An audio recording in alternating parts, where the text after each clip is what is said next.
Hello, everybody.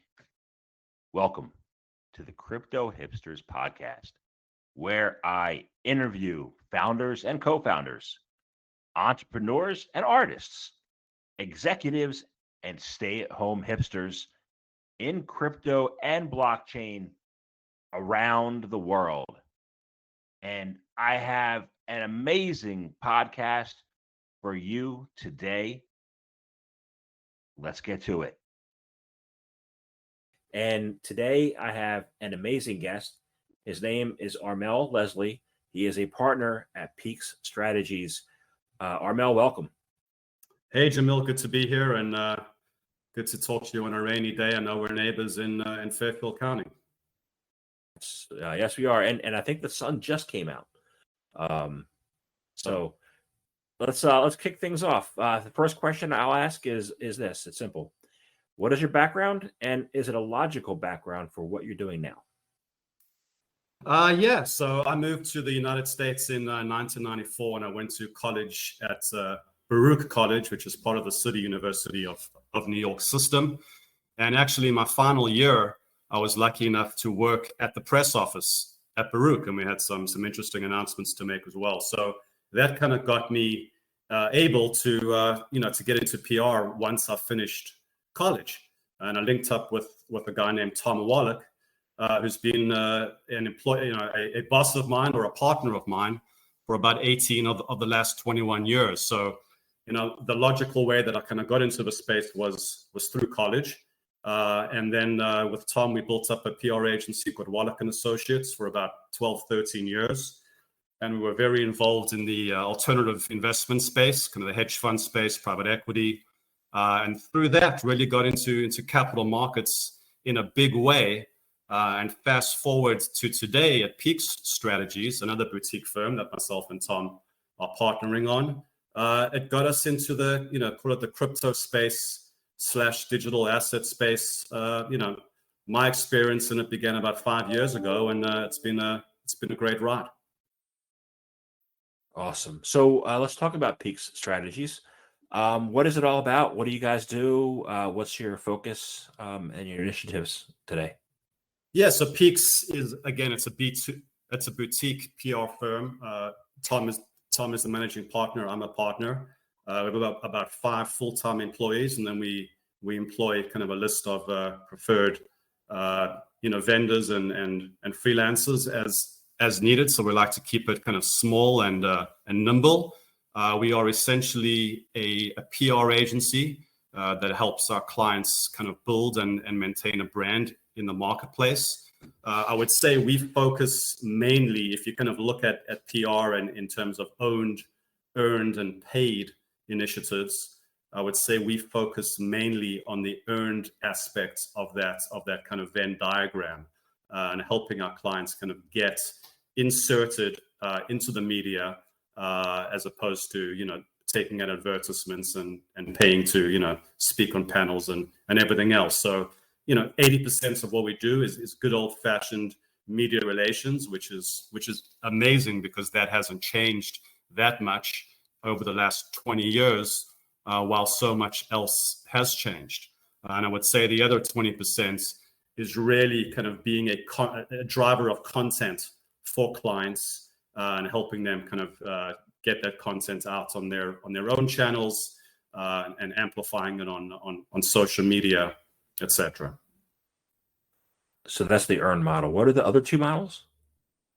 Well, earned, yeah. I mean, again, earned is kind of us helping insert our clients into the press, and owned is really clients using their own channels, websites, blogs, social media channels to push things out to their audience.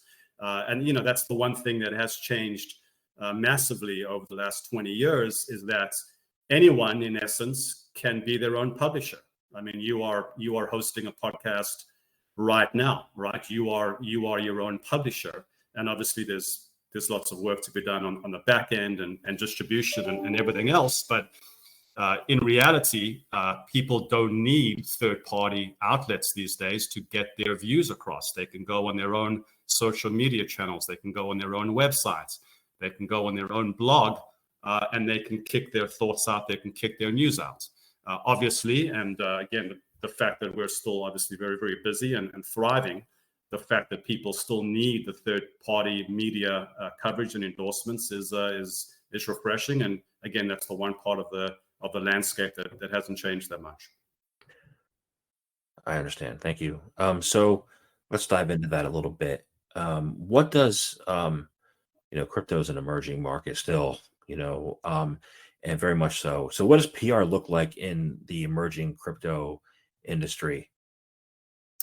Yeah, well, it's very interesting, and we were lucky. Well, we were lucky enough to kind of get immersed into the space a while ago, and obviously have kind of found our feet in our niche. I mean, we really, because of our capital markets background, we were never seen as a pure, crypto firm. So we didn't get involved in ICOs and promoting those sorts of things. Most of our clients really are involved in kind of what we call the rails of crypto, building the infrastructure behind crypto, whether it's compliance and regulatory, trade bodies, whether it's clearing and settlement, whether it's brokerage, market making, all those sorts of things. So we were really able to kind of leverage our capital markets background and then getting up to speed pretty quickly on the crypto side to kind of build a good kind of niche in that space. We're also involved in the digital asset security space and the NFT space and a number of different spaces. I mean, I would say the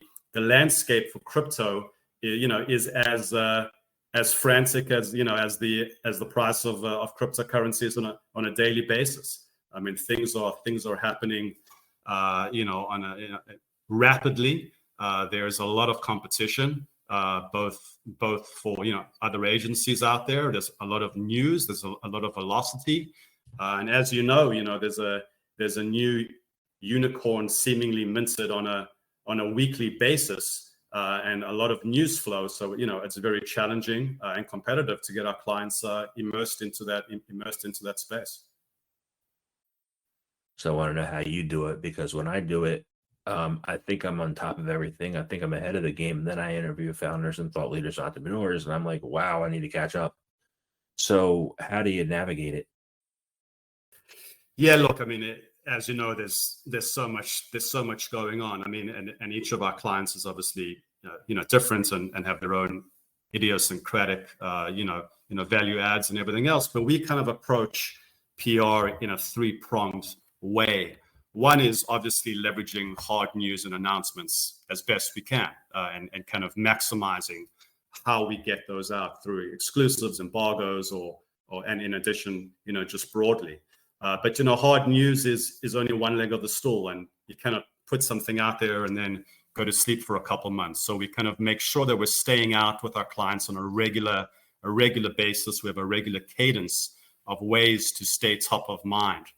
So the second leg of the stool is the thought leadership, is the content that we've spoken about, where we're helping clients both create and curate what they have, and helping them get that out there, placing byline articles in the press, helping them write white papers, helping them get involved in kind of longer form thought leadership pieces like blogs, such as what you do, and broadcast and other mediums. And the third part of the puzzle, which is probably the most, which keeps things kind of ticking over, mostly, is just expert sourcing, where our clients are seen as experts in their specific field, their specific kind of portion within crypto, within digital assets, and we're kind of making them available to talk about certain topics, either very kind of unique to their space, or kind of punching above their weight a little bit and talking at a higher level. So that's what our job is to keep them out there, to keep harnessing our relationships, to making sure that they're kind of front and center and thought of as good, relevant, smart sources when media are obviously writing articles on a daily basis about what's happening in the space, what's happening with prices, what's happening with infrastructure, what's happening with regulation, and the list goes on. Right. So that leads me into my next question. With all the areas of expertise, and since everybody has their own skills, and it's a wide open field right now, how do you assess industry trends? And how do you do it in terms of competition in the space, And then as far as the velocity of information being thrown in the market. Yeah, look, as you say, I think the word velocity is a good one, because there's just so much happening right now, and you look at the NFT space and what's happened just in the last 3 months. It's hard to keep up. But I think really kind of what our job is as communications professionals is kind of twofold. It's to try and kind of cut through the clutter, cut through the noise, and really kind of take what our clients are doing and make it relevant. And we always, Tom Walek, my partner, was a former journalist, and he kind of comes out of that school, and he taught me very, very early on, before you call a reporter or pitch a reporter, expect them to say, so what? And if you cannot answer that question and make something relevant in today's marketplace, then there's no point moving further. So again, what we have to do is cut through the clutter, find ways to make our clients relevant, and find ways to answer the so what, and make sure that again we're kind of inserting ourselves into the conversation, or even thinking about things before they happen, and forecasting, and being a bit bold, being a bit contrarian, and kind of getting out there and again trying to break through that clutter. Right. So that makes perfect sense to me. On your side, I can see that definitely. How do the listeners and readers that you're trying to reach, how are they able to cut through the clutter so that they can listen to the message that you have and that your clients have? What recommendations do you have for people new to the space or trying to read what to read? How can they navigate these waters? Yeah, look, I mean, as you know, there's so much information. It's hard not to get sensory overload with all the websites that are out there, and digital and print and broadcast and everything else. But I think ultimately that's where brand comes into the picture, right? Firms that have established themselves as being credible brands, not just by the size and scope of the business, but again what they're bringing to the marketplace, that is highly valuable. And what we often tell clients is you also have to think about promotion second, think about education first, right? If you're willing to educate people about what you're doing and why it matters, and what the big picture is, then people will buy into that again, and you'll be one of those sources that people come to, as opposed to the other 10,000 people that are out there. So I think the firms that are leading with education, that are kind of taking that role, and not just always being shameless promoters and pumping their own product or what have you, I think ultimately will kind of rise to the top and be seen as credible, especially the people who are learning about the space and trying to get up to speed. And again, that's where the thought leadership comes in, the white papers, the bylined articles, thinking about other multimedia ways to explain what they're doing, right? Video and infographics and everything else. And ultimately, what often happens in the space is you have a lot of very, very smart people, obviously, who are in the space, and a lot of technologists and computer scientists. And what we often, really help them do is to boil the language down to something that's understandable and something people can grasp, right? I was talking to someone yesterday who's rolling out this NFT based platform, and clearly, the words that we're using were just going over my head. So we work together to kind of again boil that down. The litmus test is always, will a grandmother in Astoria, Queens understand this, right? And if not, you really have to think about ways to make it clear. So again, I think the firms that will rise to the top and be seen as leaders will be people who are self-publishing, who are obviously speaking to the press, saying smart things, and again being thoughtful, and not just pumping their own product. There's a lot of that still. But one of the things that there hasn't been a lot of, and I'm interested in your take on this, because back in 2017, I read 5,000 of them and wrote a few, is the use of white papers. It seems like to me they hadn't been used. You're saying that you write them for your clients. So how do you use them today? How's that changed in the last 4 years? Yeah, look, I mean, I think the way it's changed is when someone uses the term white paper, it doesn't necessarily have to be a 7-page, 5,000 word paper, right? It could be a couple pages with some interesting infographics and interesting links and video and kind of other multimedia ways to kind of get the points across. Okay, but I think and also white papers also kind of have a negative connotation by way of a lot of the ICOs, which never panned out, were obviously just kind of sold on ideas and sold on white paper. So I don't want to confuse those white papers with more kind of thought leadership as to what we're doing and writing articles. I mean, we're talking about 800 or 1,500 words here. We're not talking about 7,000 words. But again, it's really about boiling things down, being succinct, being clear, and helping people understand what's happening and what the big picture is. And people often, I've tried to get friends and colleagues involved in crypto, which I've been lucky enough to get involved in years ago because I was introduced to the space, and they all kind of asked me, do you understand the software behind it, and do you understand everything else? And I said, no, but I understand the big picture, right? I understand why this is an asset class that is growing, why institutional investors are going to come into the space, are going to allocate. I understand the infrastructure that's being built around this to be a sustainable asset class. So, that's what you have to get out there. You have to kind of sell the big picture before you're going to get too granular, as to the ins and outs of how everything works, because only 5% of people in the space really get the science and software behind what's going on. I agree. I'm a big picture guy too. And I'm just starting to learn a little bit of solidity. So that's 4 years later. But you said big picture. And with any big picture, there are opportunities and there are challenges, right? What do you see still as the opportunities and the challenges in the space? Yeah, look, I mean, I think the challenge is clearly, it's getting more and more crowded. It's getting more and more competitive.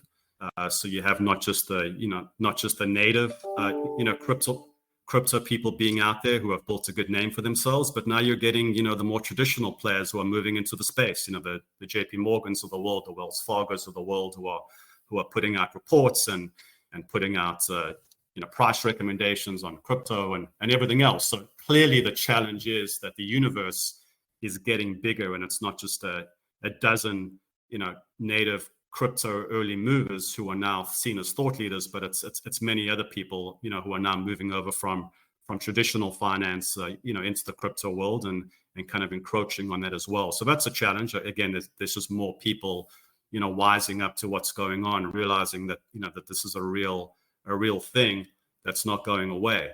I think the one opportunity, and then on the opportunity side, I think there's always room.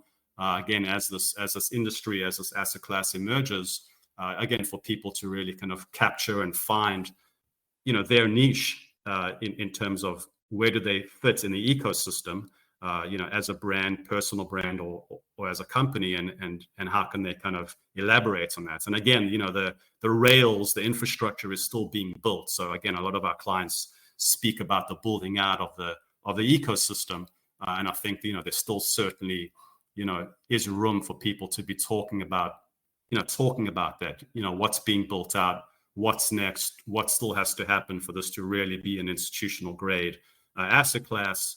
There certainly is room for that. And look, I mean, always, there's certainly opportunities for people who are willing to, go out on a limb and make, some big predictions about price and other things. And there's certainly all those folks out there, but I think the safer route is really just to kind of find your niche in the ecosystem, and find ways to kind of tell people why it's so important and such an important peg within the overall industry.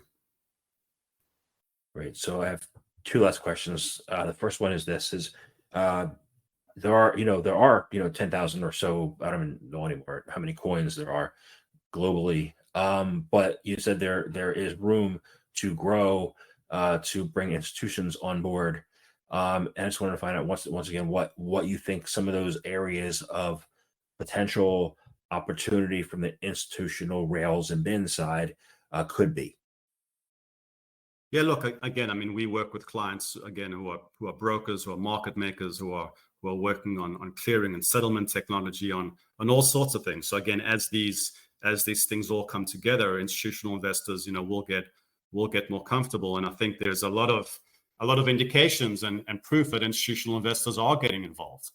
We are actually getting a lot more inquiries from asset managers who are launching funds where they are managing digital assets and raising money. We do have a client right now who's involved in venture capital and raising capital to invest in blockchain projects and other protocols. So that's all kind of institutional money. You listen to people like Anthony Scaramucci at Skybridge who launched a fund, and he certainly is seeing institutional capital flowing in. So I think that process has already started, but I think obviously it can grow, and helping to kind of fill in the blanks to make people comfortable will only help that scale up.